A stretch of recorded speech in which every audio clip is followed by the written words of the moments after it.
This morning I'm going to bake a Melton Mowbray pork pie and jelly it from frozen. The pie's just come out of the freezer. Now you can egg or milk wash your pie to give it a really golden crust. I've chosen to milk wash my pie that I'm cooking. It's slightly lighter than an egg wash, and I'm going to just brush the top of the pie, or pies depending on how many you're cooking. I've preheated my oven to 230 degrees, and I've also put a baking tray into preheat as well.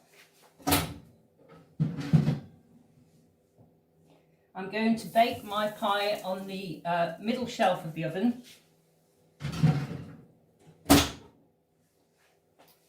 Initially for 30 minutes at 230 degrees. I'm then going to open the oven door, reduce the temperature down to 200 degrees, cook for a further 25 minutes, and then because the pie was frozen and we want the pie to be cooked right the way through, I'm going to open the oven door again. I'm going to reduce the temperature down to 170 degrees, and then I'm going to cook for a further 12 to 15 minutes to ensure that the pie is piping hot. So my pie is now beautifully cooked. I've let it go completely cold. Before I took it out of the oven, I probed it to make sure that it was at the right temperature and it was cooked right the way through. And just to recap on the cooking process, the reason that you open the oven door between each of the temperature stages is so that you stop the immediate cook of the pie. That stops it from overcooking. So you turn it down to the temperature required, you open the oven door until the temperature has reset, close the oven door, and then continue to cook. So I'm going to use leaf gelatin to jelly my pie.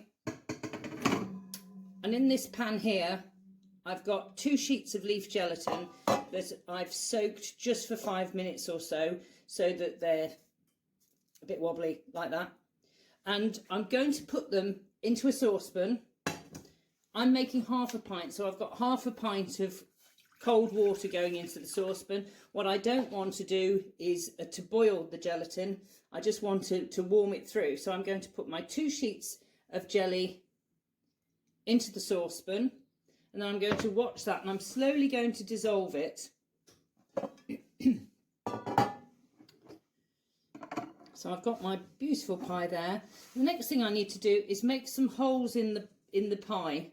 I'm going to use this syringe, and what I want to do is I want to make a hole at the side of the crust of the pie, the edge of the crust, and I want to get the hole as close to the edge of the meat as possible so that you can fill the cavity between the meat and the pie with the jelly. So I'm going to make a hole there, like that. What I also need is a smaller hole the other side so that I know when the pie is full of jelly, because the liquid will come out of the smaller hole. So I'm going to use my temperature probe to do that. I'm just going to make a smaller hole the other side, like that.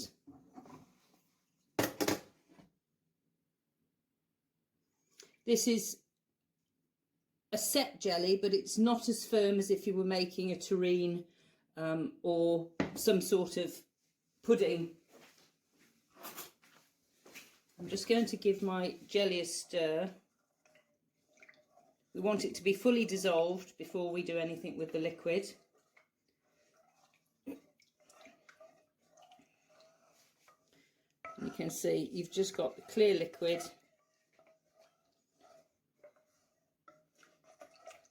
It will take a minute or two to fully dissolve.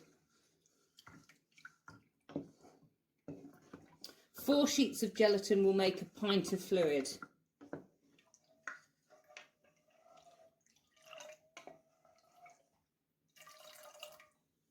Still just waiting for it to come to the point that it's completely dissolved.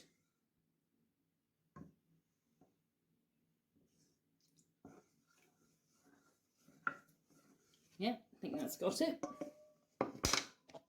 So I'm going to tip my jelly into my measuring jug.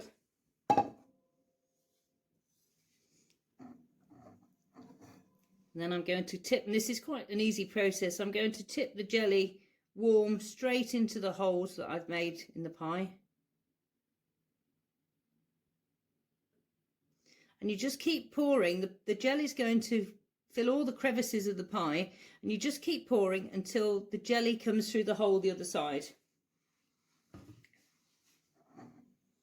And you'll just see there that there's that tremble of liquid on the surface of the pie. So that's now fully jellied.